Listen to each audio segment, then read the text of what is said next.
Now the next thing I'm going to do for these fish is add some Voogle. So Voogle is like a mineral-based immune system enhancer. And I've actually found it to work really well. What you do with it is any time that you're concerned about your fish, maybe they've been through something stressful, maybe you've relocated them or whatever, then you can chuck this in there, and this helps to artificially stimulate their immune system using various minerals and so forth. So I've actually had really good success with it. There's been various fish that I'm thinking, oh, they're gonzo. And I've added Voogle and I've seen the immune system kick back into life, and I've saved fish that I otherwise don't believe that I would save. So it's a really good product, lots of benefits, no harm. This pond currently has a KH level of 0. 0 is a big problem. All biological life requires carbonate. Plants will do better, fish will do better, everything will thrive, the bacteria will do better with the presence of carbonate. But what I don't want to do is go adding too much carbonate at once. I would much rather add a smaller amount and then come back and dose it again. So a normal dose rate for this pond would be 2.5 kilograms. I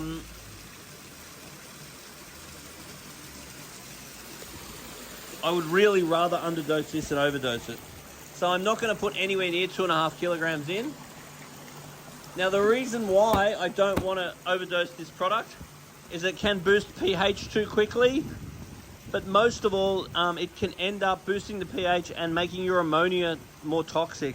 Because this has had issues with destabilization of the filter, the possibility of ammonia is very high right now. So what I don't want to do is go raising the KH up too much, because the high KH will make the ammonia more toxic. So I'd rather the KH come up slowly and for the ammonia to be less toxic. I just keep getting more and more fish food out of this pond. I go around and clean it all up, and then it seems to gather somewhere, and I get more and more and more out. Yeah, so adding small amounts of KH is much better than adding too much at once. You can shock the fish and you can make your ammonia more toxic. Now, it is really, really important that this ammonia, this KH is not 0. But I'd rather this pond be about 4 to 6. But as long as it's not 0, I'm sort of fairly happy. So there's no advantage in trying to dose it up. I would rather be more careful with my KH dose. Then I would rather check it, and then I would rather come back and dose it again than go and dose it too much. Now, every time I'm adding water to a pond, such as what this auto top-up's doing right now, you must add a water ager to take the chlorine and chloramone out of the water, particularly if you're changing a fair bit of water at a time. If you're doing a water change, meaning that you're removing water from the pond, there are 3 things I want to add. 1, water ager. And then I want to test and be aware of my GH and KH. So on a regular basis, at least once a quarter, I would recommend checking pH, KH and GH. It is very important that KH is added very slowly. On the other hand, that is not such an issue with GH. So putting a large dose of GH in, rarely any problem whatsoever. Now in this case, I actually want to get a fair bit of your GH salts in the water, because these fish are suffering from a low immune system, suffering from extreme stress from the filter not being on, particularly in a really hot day. So I'm just going to tip all of this in the water. This will not be a full dose. I will get a gauge of what level it gets us to, but I'm not worried. This is not going to get us to where I want to be. I'd like a GH in here of about 8 to 10. Also, when you're using these products, GH products and KH products, it's best not to use them in the same bucket if you're mixing them up for a water change. I like to let them dissolve individually. So if I put that one there and it can dissolve that one down there, it's better if they're not dissolving in the same space at the same time. So I've pulled out lots of uneaten food and about that much of the bucket of just sludge out of this pond. So this pond's had a bit of a problem because the filter has gone off during a hot day in summer, and we've seen extreme issues from the fish from lack of oxygen.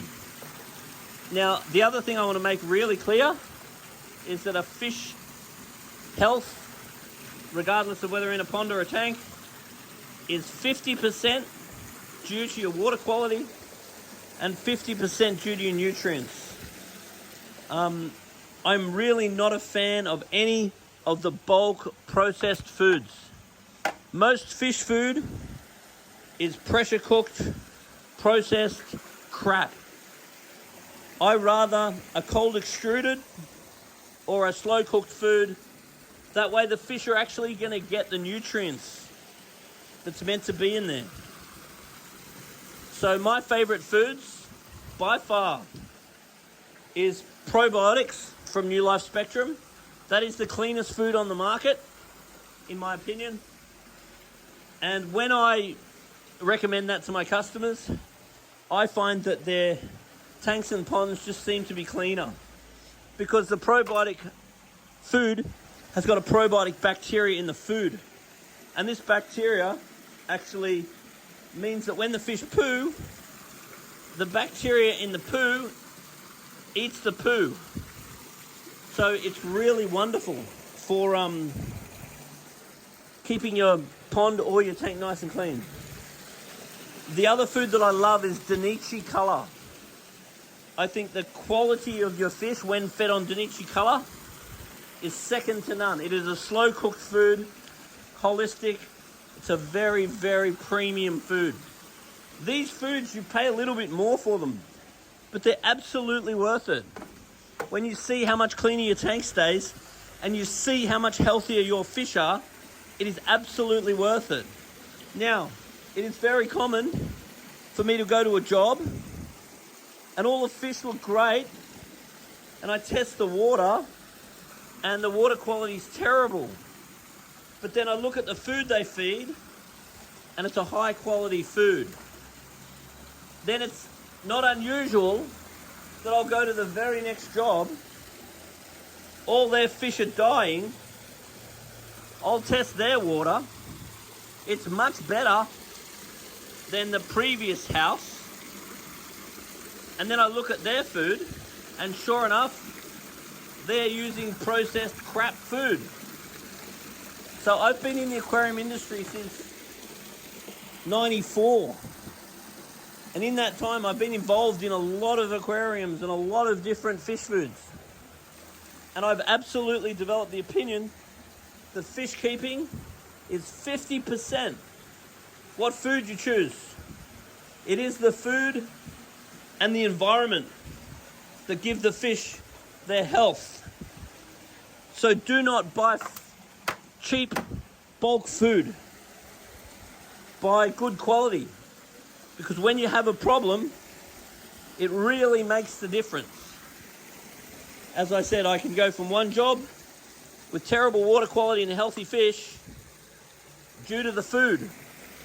Go to the next job, not so bad water quality, dead fish because of the food. I think quality of food is the most under-discussed factor in our hobby. So these fish are looking heaps better. Now some of them do have bacterial sores on them. So we have a vet arriving probably just after I leave to medicate these fish properly. But as far as the water quality is concerned, it's way, way better.